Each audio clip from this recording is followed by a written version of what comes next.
दादांच्या आगमनाची सर्वांनी शांततेचं आणि शिस्तीचं दर्शन दिलं त्याबद्दल सर्व महाराष्ट्रातून आलेल्या सर्व मीडिया कर्मी आणि दादांचे सर्व सहकारी मित्रांचं सुद्धा या ठिकाणी मनापासून परभणीकरांच्या वतीने मनापासून हार्दिक हार्दिक स्वागत आहे।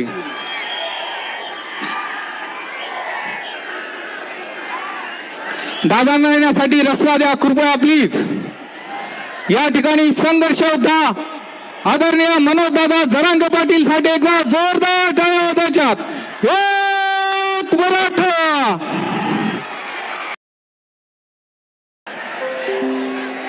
वरती कोणी येऊ नये आपली सर्वांना विनंती आहे। कृपया केवळ आणि केवळ संघर्ष योद्धा मनोज दादा जरांगे पाटील हे या ठिकाणी येणार आहेत, बाकी कोणी येणार नाहीत।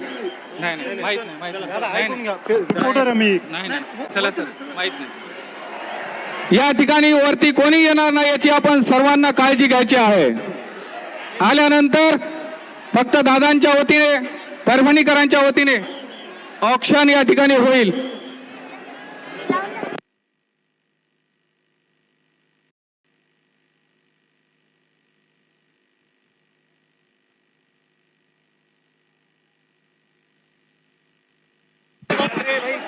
या ठिकाणी मनोज दादांचं आगमन झालेलं आहे। कोणीही कृपया स्टेजवरती येऊ नका, प्रोटोकॉल आपल्याला सांभाळायचा आहे। पोलीस प्रशासनाला विनंती करायची आहे, सर्वांना विनंती आहे। आदरणीय दादांचं आगमन आपल्या या व्यासपीठावरती होत आहे। जोरदार टाळ्यांचा गजर, जोरदार टाळ्यांचा गजर करूया। एक मराठा, एक मराठा। कृपया आपण शिस्तीचं दर्शन द्यायचं आहे, बाटल्या कोणी फेकू नका। सर्वांना विनंती आहे। संघर्ष योद्धा सन्माननीय मनोज दादा जरांगे पाटील या ठिकाणी येत आहेत। जोरदार टाळ्यांच्या गजरामध्ये आपण स्वागत करायचं आहे। दादांचं या ठिकाणी औक्षण आरोही खंदारेंच्या शुभ हस्ते होईल आणि त्यानंतर जिजाऊ वंदना होईल आणि त्यानंतर या कार्यक्रमाला सुरुवात होत आहे। वेदनेने व्याकुळ झालेला देह रोज रोज धुंतोय, वेदनेने व्याकुळ झालेला देह रोज रोज धुंतोय। रक्ताचं पाणी करून संकटाशी एकटाच भिडतय, रक्ताचं पाणी करून संकटाशी एकटाच भिडतय। सरकार माय बाप तुम देख लेना आंखों से, सरकार माय बाप तुम देख लेना आंखों से। मनोज जरांगे पाटिल हम सब तुम्हारे साथ हैं, देख लेना लाखों से, देख लेना लाखों से। या ठिकाणी साक्षात मनोज जरांगे पाटील आपल्याला अभिवादन करत आहेत। जोरदार टाळ्यांचा गजर आपण दादांसाठी करा। एक मराठा, एक मराठा। दादांच्या सुहस्ते विश्ववंदनीय छत्रपती शिवरायांच्या प्रतिमेला पुष्प अर्पण होतील आणि त्यानंतर जिजाऊ वंदना होईल। दादा आपल्याला अभिवादन करत आहेत। मनोज दादा जरांगे तुम आगे बढ़ो, मनोज दादा जरांगे तुम आगे बढ़ो। रायगडी मंदिरी वसे माझा राया, चरणासी अर्पितो अजलमही काया। जगदीश्वरासी जोडली ज्याची ख्याती, प्रथम वंदितो तुम्हा छत्रपती, प्रथम वंदितो तुम्हा छत्रपती। या न्यायानं दादांच्या शुभ हस्ते या ठिकाणी अभिवादन होत आहे। जोरदार टाळ्यांचा गजर आपण करायचा आहे। यानंतर सर्वांनी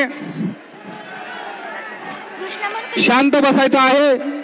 जिजाऊ वंदना होईल आणि त्यानंतर दादा आपल्याला मार्गदर्शन करणार आहेत। जिजाऊ वंदना गाण्यासाठी मी आरोहीला विनंती करतो की आपण या ठिकाणी पुढे यायचं आहे। आपण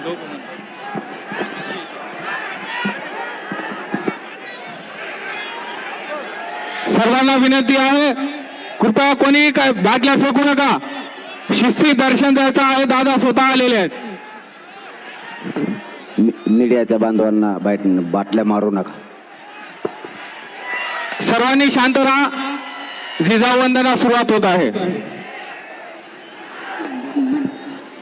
जिजा माऊली गे तुला वंदनाही तुझ्या प्रेरणेने दिशा मुक्तदायी भयातून मुक्ती मिळाली जनांना गुलामी कुणाला कुणाचीच नाही जिजामाऊली गे तुला वंदनाही तुझ्या प्रेरणेने दिशा मुक्तदायी नसे दुःख कोणा नसे नून कोणा फुला ना मुला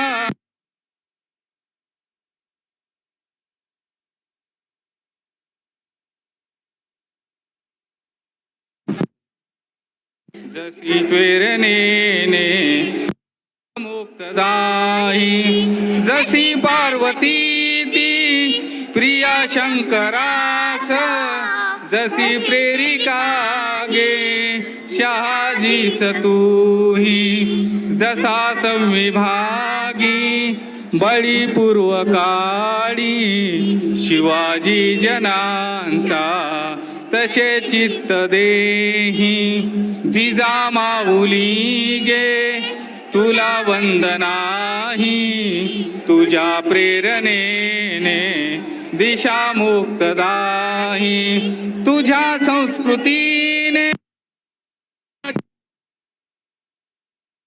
काशात नाती मनही प्रभावी तुला वंदिताना सुखी अंग अंग खरा धर्म आता शिवाचाच पाही जिजामाऊली गे तुला वंदनाही तुझ्या प्रेरणेने दिशा मुक्तदाय छत्रपती शिवाजी महाराज की एक मराठा वेदनेने व्याकुळ झालेला देह रोज रोज झुंजतोय रक्ताचे पाणी करून संकटाशी एकटाच भिडतोय सरकार माय बाप तुम देख लेना आंखों से मनोज जरांगे पाटील हम तुम्हारे साथ है लाखों से आदरणीय दादांना विनंती करतो आपण मार्गदर्शन करावं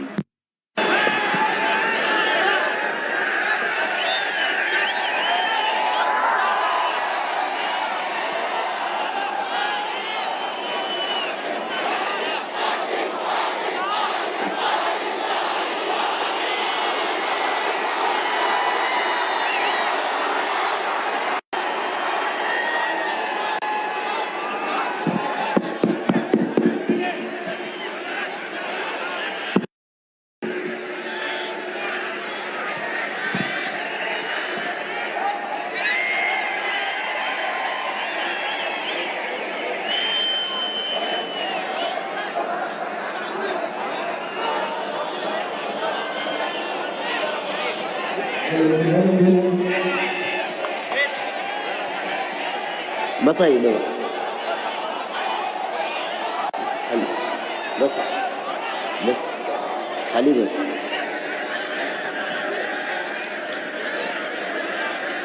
हिंदवी स्वराज्याचे संस्थापक राजे छत्रपती शिवराय परभणी जिल्ह्यातील जमलेल्या माझ्या तमाम मराठा बांधवांना माझा मानाचा जय शिवराय.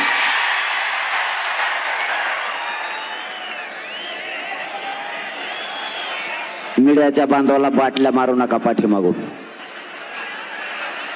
आपला जनसागर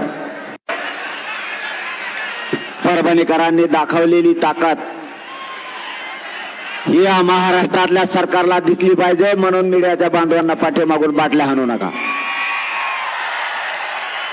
नाही दिसलं तरी चालेल, नुसता आवाज आला तरी चालतो. तुम्हाला 100-1 जणांना दिसणार नाही, नका दिसू द्या, आवाज ऐकू आपण आता.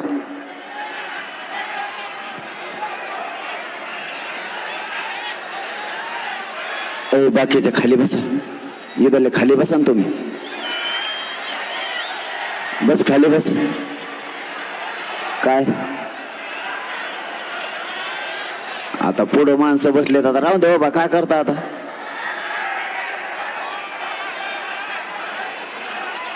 आपण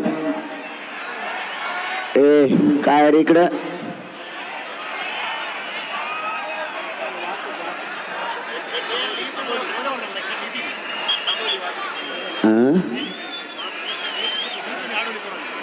अरे वाहतूक काढू नका ना. एका बाजून त्यांना ठेवा, एका बाजून आपल्याला द्या. एक बाजू आपल्याला, एक बाजू पलीकडून. थोडा 10 मिनिटात दूर घेतो मी. पोराव थोडा रस्ता मोकळा सोडा. शांतता रॅली आपली. दुसरी रॅली निघाल्यावर मग बघू.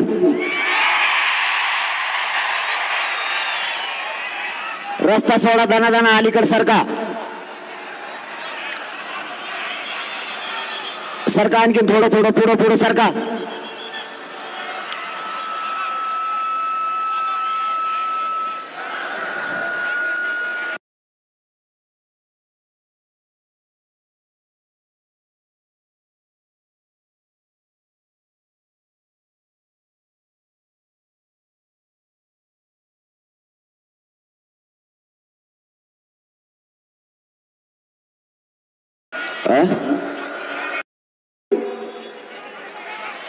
प्रत्येक मराठ्याला वाटायला लागलाय आपले दिवस गेले, आपण नाही काय करू शकलो. पण आता पुढच्या काळात आपल्या लेकरावरती वाईट वेळ नाही आली पाहिजे म्हणून हा संघर्ष ते आंदोलनात उभा राहायचं. आणि मराठा समाज ताकदीने उभा राहिलाय. या सरकारनं छगन भुजबळचं ऐकून ओबीसीचे काही नेते आपल्या विरोधात घालायचं काम सुरू केलंय. मायबाप मराठ्यांना तुम्हाला हात जोडून विनंती करून सांगतोय,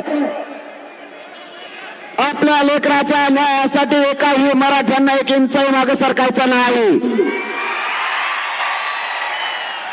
जर आता ही संधी गेली तर पिढ्यांना पार कधीच मराठ्यांना अशी संधी येणार नाही. आरक्षण असून ओबीसीचे नेते आपल्या विरोधात ताकदीने लढायला लावले सरकारनं आणि छगन भुजबळनं. त्यांना एक कळालं नाही, त्यांना आरक्षण असून तर ते जर ह्या ताकदीने लढायला लागले तर मग मराठ्याला आरक्षण नसल्यावर मराठे किती ताकदीने उसळतील. आणि आम्हाला शिकवतात, यांना अभ्यास नाही.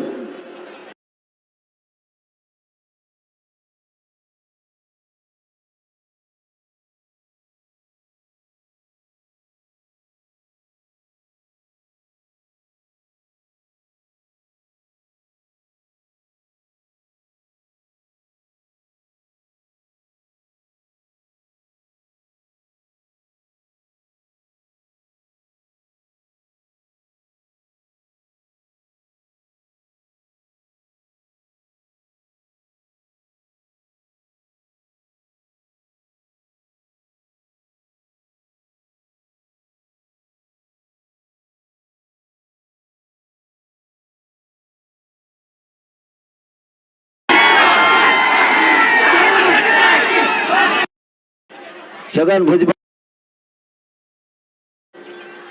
परभणीच्या नगरीतून माझं सांगणं, परभणीच्या नगरीतून माझं सांगणं पाहू नका.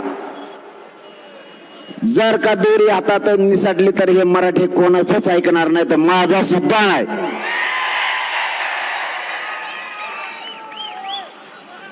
आपली मागणी सगळ्यात अगोदर होती, आजही आहे. 83 क्रमांकाला मराठा आहे, कुणबी आहे आणि मराठा आणि कुणबी एकच आहे ही मागणी. सरसकट मराठ्यांना कुणबी प्रमाणपत्र द्या. चंद्रकांत दादा पाटलांना हे माहित नसेल, त्यांनी आमच्या मागल्या बाईट काढून बघाव्यात आणि सगळ्या सोयऱ्यांचा काढलेला अध्यादेश वाचून बघावा. त्यावरती काय, या परभणी नगरीतून महाराष्ट्रातल्या सगळ्या मराठ्यांना आणि सरकारला पुन्हा एकदा सांगतो, ज्या मराठ्यांची नोंद सापडली, ज्या मराठ्यांची नोंद सापडली नाही, तुम्ही आरक्षणाचं ऐकायला आले ना, मग शांत बसा ना, दिसणारच नाही याच्या पलीकडे काय होईल. सगळ्यांची इच्छा कशा छगन भुजबळ पुऱ्या होत्याल, त्याच्या पुऱ्या होत्यात भावा. त्या आडा तेडा कसा नाचतो म्हणून तो भीती दाखवत होता आतापर्यंत ओबीसीच्या मताची.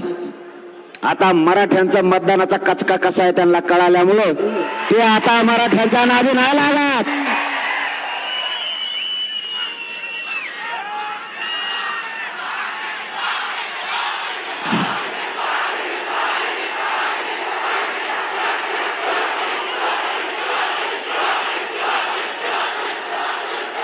तुम्ही काळजीच करू नका रे, मी लय खंबीर आहे त्यांना तुमच्या ताकदीमुळे.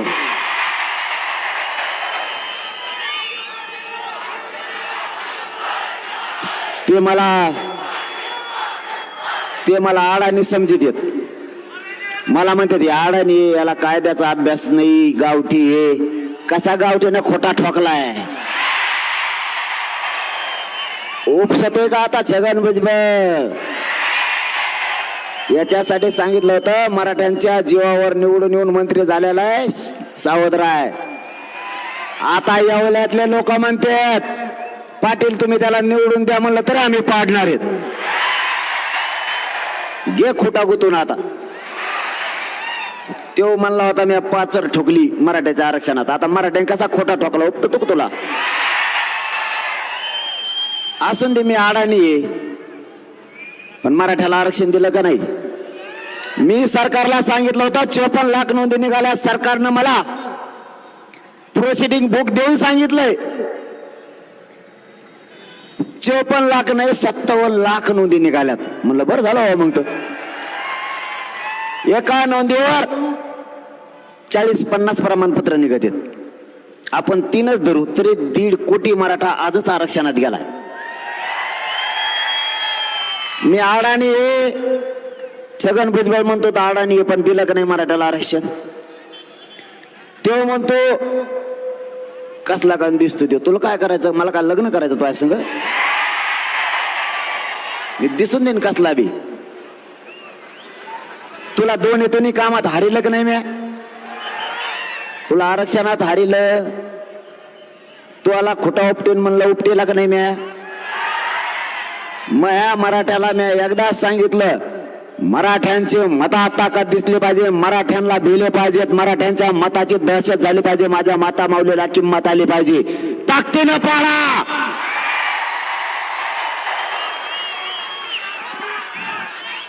मराठ्यांना रपा सगळेच पाडिले. या परभणी जिल्ह्यातल्या मराठा समाजाच्या साक्षीनं मी आज चंद्रकांतदादा पाटलांना सांगतो, सरकारची सुपारी घेऊन बोलू नका. आम्हाला अभ्यास नाही म्हणताय पण अभ्यास तुम्ही करा. अधिसूचना वाचा काय होती. आमची मागणी आहे सरसकट मराठ्यांना कुणबी प्रमाणपत्र द्या. दुसरी मागणी अधिसूचनेची अशी आहे, एका मराठ्यांची जर नोंद निघाली, ज्या मराठ्यांची नोंद निघाली नाही, हे मी 10 महिन्यापासून तुमच्या साक्षीने बोलतोय आणि मराठ्यांनाही सांगतो लक्षात ठेवत जा. ज्या मराठ्यांची नोंद निघाली आणि ज्या मराठ्यांची नोंद निघाली नाही, ज्या मराठ्यांची नोंद निघाली त्याच नोंदीच्या आधारावर नोंद न निघालेल्या मराठ्यांना सुद्धा कुणबी प्रमाणपत्र द्यायचं सगळे सोयरे म्हणून. चंद्रकांत दादा पाटील गैरसमज पसरायला लागलेत मराठ्यात. त्यांना वाटतंय मराठ्याला काही कळतच नाही. ते काय म्हणतात माहितीये का, ते म्हणतात 2017 सालीच हा कायदा पारित केलेला आहे. ज्याची नोंद निघाली त्याच्या नातेवाईकाला सोयऱ्याला दिली जाते. म्हणजे नोंद निघाली की त्याच्या नातेवाईकाला सुद्धा दिलं जातं, सोयऱ्याला सुद्धा दिलं जातं. चंद्रकांत दादा तुम्हाला सोयऱ्यात नातेवाईकाचा फरकच कळाला नाही. आणखी ते सोयरे कोणाला म्हणतात माहिती आहे तुम्हाला, ते म्हणतात ज्याची नोंद निघाली त्याच्या सोयऱ्याला देतो ना राव आम्ही. म्हणलं कोणत्या सोयऱ्याला देता तुम्ही? त्यांनी सांगितलं ज्याची नोंद निघाली त्याच्या चुलत्याला, पुतण्याला, आजोबाला, आज्याला. आयला म्हणलं तुमच्यात हे सोयरे केव्हापासून झाले? चुलते पुतणे लग्न केव्हापासून करायला लागले? आमच्यात नाही वा चुलत्याचं पुतण्याचं लग्न होत, तुमच्यात होतं का? त्याला सगळे सोयरे नाही म्हणत. म्हणलं आपली व्याख्या अशी आहे, ज्या मराठ्यांची नोंद निघाली त्याच्या सोयऱ्यांना सुद्धा द्यायचं, नोंद नसली तरी.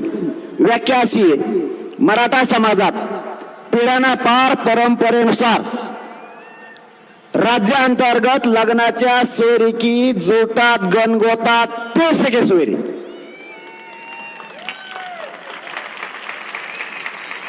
आणि ते टिकवायची जबाबदारी सुद्धा तुमची.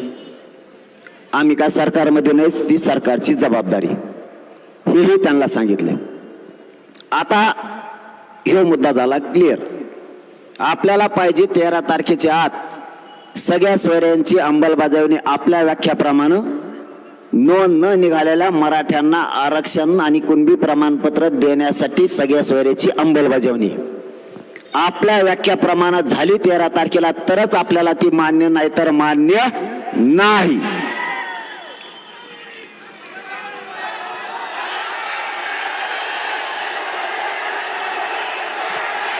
काय अगं बाय बाय बाय बाय, सगळे येतात का तुम्ही? बघू मग आता काय, मुंबई तर मुंबई. आता त्यावेळेस हा बघ, चूक कोणाची भी होत असती. मी तुमचा लेकरू आहे, प्रामाणिकपणाने लढतो, तुमच्याशी गद्दारी करत नाही, इकत नाही, फुटत नाही, मॅनेज होत नाही, पैसे घेत नाही, पद घेत नाही. माझी काही चूक नाही. मी सांगितलं सगळ्या सोयऱ्याची अंमलबजावणी करा. त्यांनी सांगितलं 2012च्या कायद्यात दुरुस्ती करावी लागणार आहे, त्याच्यासाठी अधिसूचना काढावं लागेल, त्याच्याशिवाय सगळ्या सोयऱ्याचं देता येणार नाही. म्हणलं ठीक आहे, अधिसूचना काढली. मी तुम्हाला तुमची इच्छा नसताना मुंबईतून माघारी आणलं. पण जे नियम होते त्या नियमाप्रमाणे वागणं गरजेचं होतं. अधिसूचना काढल्याशिवाय 2012च्या कायद्यात दुरुस्ती होणार नव्हती. त्याच्यात सुधारणा करायची असली तर 2012च्या कायद्यानं 2001च्या कायद्यानुसार आरक्षण दिलेलं आहे, त्यामुळे त्याच्यात बदल केल्याशिवाय पर्याय नव्हता. म्हणून अधिसूचनेची आवश्यकता होती, म्हणून आपण थांबलो. पण आता जर मुंबईला जायची वेळ आली तर तुम्ही म्हणता तेव्हा माघारी येऊ.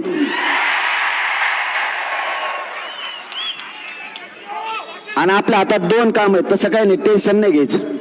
2 काम आहेत, इतकं काय गडबड करायची गरज नाही, मुंबईला जायची बी काय गरज नाही. आपल्याला 2 काम आहेत आपल्या हातात. मराठ्याला आरक्षण नाही दिलं 288 पाडून टाकायचे यांचे पुरेचे पुरे, आणि मग मुंबईला जाऊ. आता कसं, मला एक मंत्री म्हणला, तो म्हणे मला लय मोठं बोलायचं होतं तुमच्या संघ बरं का, पण मग डोकं दुखायला लागलंय, कारण तुमची एवढी पब्लिक. आणि 11:30 वाजता सुरू झालेलं ही खेळ परभणीत. पुरा महाराष्ट्र परेशान आहे. परभणीतला मराठा लाखो संख्येने उसळलाच कसा. माझ्या गाडीतल्या पोराला नुसते फोन येतात, बसायचं का चर्चेला? म्हणलं तुम्हीच बसा. मराठ्याची अशी धास्ती आहे भयानक. तुमचं कौतुक करतो. हिंगोली आणि परभणी जिल्हा ताकदीने या महाराष्ट्रातल्या मराठ्यांच्या लेकरासाठी उभा राहिला, तुमच्या मनापासून कौतुक. माय बापा असंच ताकदीने राहा, नाही हटत मी, काळजी करू नका तुम्ही.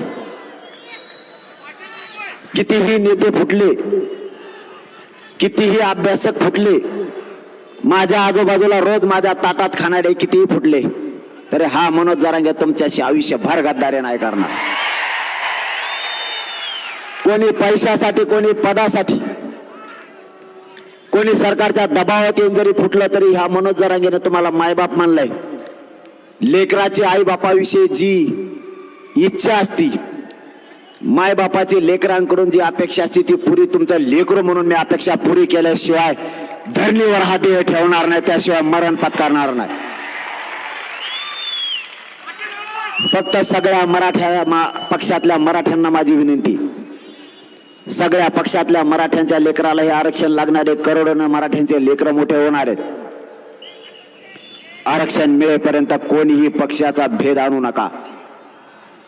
पक्षावाल्यांचा ऐकून आपल्या लेकराच्या अन्नात माती घालू नका. आयुष्याचं कल्याण तुमच्या लेकराचं होणार आहे.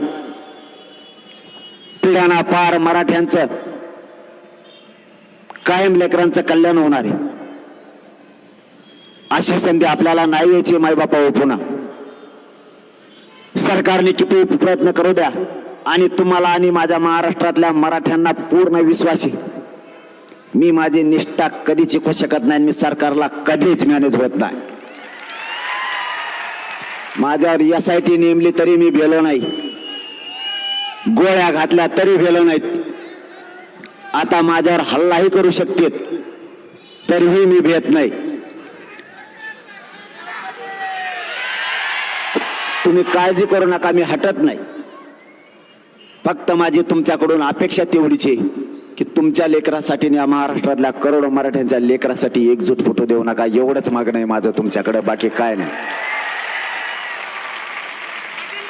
यांनी कितीही एकत्र आले, सरकारने यांना एकत्र आणलंय. फक्त तुम्हाला माझी हात जोडून विनंती, गावखेड्यातल्या ओबीसी बांधवाच्या अंगावर मराठ्यांच्या लोकांनी जायचं नाही, आणि ओबीसीच्या बांधवांनी सुद्धा मराठ्यांच्या अंगावर यायचं नाही. दुसरं काम, जो ओबीसीचा नेता मराठ्यांना त्रास देईन त्याला या निवडणुकीत पाडल्याशिवाय सोडायचं नाही. मराठ्यांच्या पोरांना त्रास देणाऱ्याला सोडायचं नाही. आयला यांना किती बघा ना, यांची किती कला आहे. यांचं एक पडलं तर यांना इतके वेदना झाल्यात.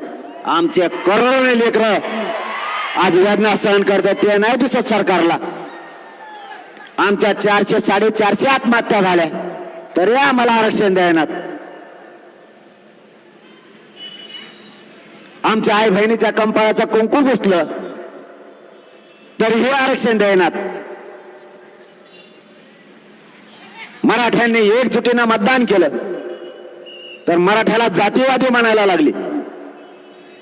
मराठ्यांनी एकजुटीनं आरक्षणाची लढाई लढवली तर मराठ्यांना जातीवादी म्हणायला लागले. तुम्ही कित्येक तरी वर्षापासून एकजुटीनं मतदान करता, आम्ही कधीच जळालो नाही तुमच्यावर. तुम्ही एकजुटीनं मागण्या केल्या, आम्ही कधीच तुम्हाला जातीवादी म्हणलो नाही. मराठ्यांनी एकदा का एकजुटीनं लढा उभा केला तर तुम्ही त्याला जातीवादी ठरवलं.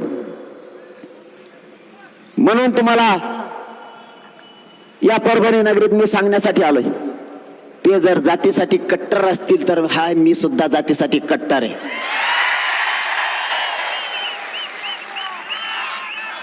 तुम्ही जर तुमच्या जातीसाठी केसेस घ्यायला भेटणार नसलात तर माझाही मराठा खोटेच केसेस घ्यायला भेट नाही. तुम्हाला आरक्षण नसून तुम्ही एवढ्या ताकदीनं लढायला लागले, मग आम्हाला आरक्षण नसल्यावर भाऊ आम्ही किती ताकदीनं लढणार. आज बघितले की नाही महाराष्ट्राने परभणी. म्हणून मुख्यमंत्री साहेबांना सांगतो आणि फडणवीस साहेबाला सुद्धा सांगतो, फडणवीस साहेबांचं एक म्हणणं आहे ते तुम्हाला सांगतो, थोडं शांत चित्तानं ऐका. फडणवीस साहेबांचं असं म्हणणं आहे, आमच्याबद्दल गैरसमज पसरवण्यात आला.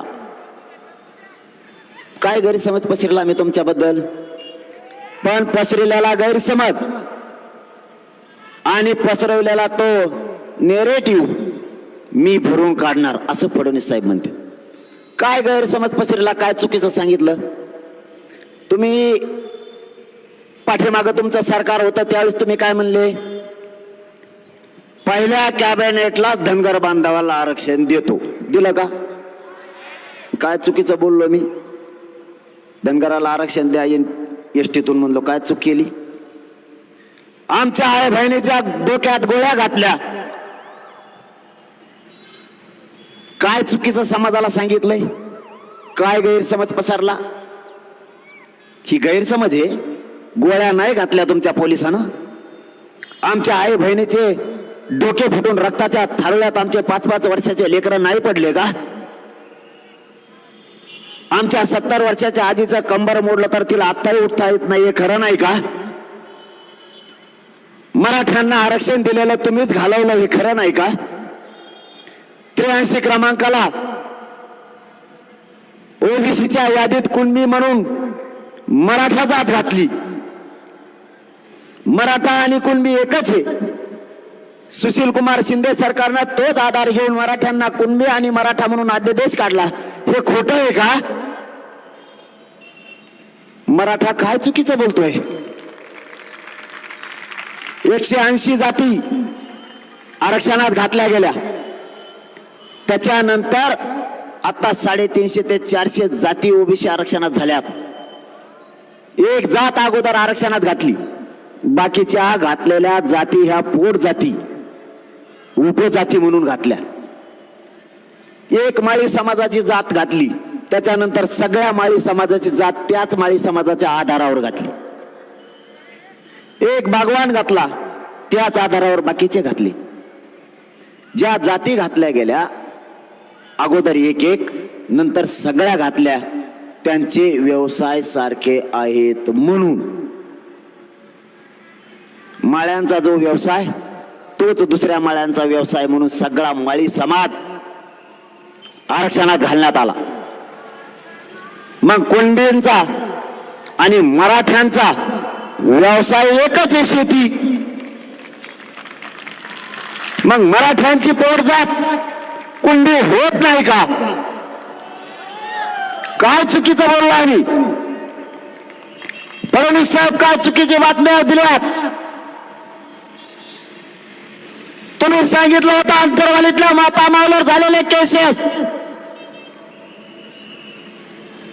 अंतरवालीसह राज्यातल्या सगळ्या माग घेतो. फडणवीस साहेब तुम्ही आणखीन छगन भुजबळचा ऐकून केसेस मागे घेतला नाही. उलट 1 लाख केसेस मराठ्यावर तुम्ही जास्त केल्यात. मराठ्यांना हे कळतंय. तुम्ही चाल करायला लागले आणि ओबीसीचे नेते आमच्या अंगावर ते घालायला लागला. भाजप मधल्या सगळ्या मराठ्यांना माझं आव्हान आहे, आम्हाला राजकारण नाही करायचं. तुम्ही सगळेजण मिळून भाजप मधल्या सगळ्या मराठ्यांच्या नेत्यानं, आमदारानं, मंत्र्यानं आणि पदाधिकाऱ्यांनी फडणवीस साहेबांकडे जाऊन बसा. आम्ही तुमच्या फडणवीस साहेबाच्या विरोधात नाही बोलत, कारण ते फडणवीस साहेब तुमचे, तुम्ही जातीला नाही मानत असं म्हणतात लोक. म्हणून मराठ्यांच्या नेत्यांनी भाजप मधल्या त्यांनी तुमच्या फडणवीस साहेबाला सांगावं की फडणवीस साहेब त्यांचं आरक्षण देऊन टाका, ठरलेलं द्या. आम्ही फडणवीस साहेबाच्या, शिंदे साहेबाच्या विरोधात बोलत नाहीत. जाहीरपणानं परभणीच्या मराठा बांधवांच्या साक्षीनं सांगतो की भाजप मधल्या मराठ्यांच्या आमदारांना आणि मंत्र्यांना आमच्या ठरलेल्या 9 मागण्या, मराठा आणि कुणबी एकच आहेत, 3ही गॅजेट लागू करा. आम्हाला बोलण्याची आवश्यकता नाही. दुसरी मागणी, भाजपातल्या सगळ्या मराठ्यांना, राष्ट्रवादीच्या, शिवसेनेच्या सगळ्या मराठ्यांच्या आमदारांना, पदाधिकाऱ्यांना, खासदारांना आणि मंत्र्यांना आव्हान आहे आणि आमची विनंती सुद्धा आहे शेवटची.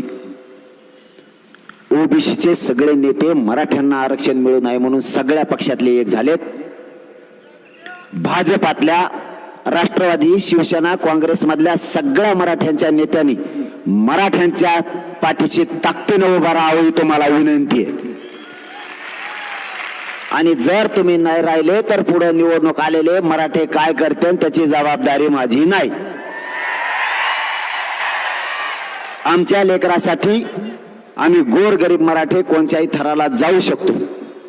माझी मायबापा, तुम्हाला शेवटी तुम्ही सकाळपासून या परभणीच्या नगरीत आलेले आहेत. तुमचा मला जास्तीचा मुद्दाम वेळ घ्यायचा नाही.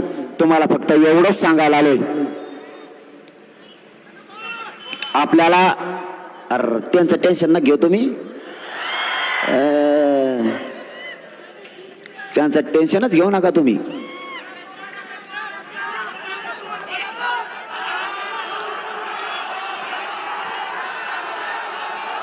कोण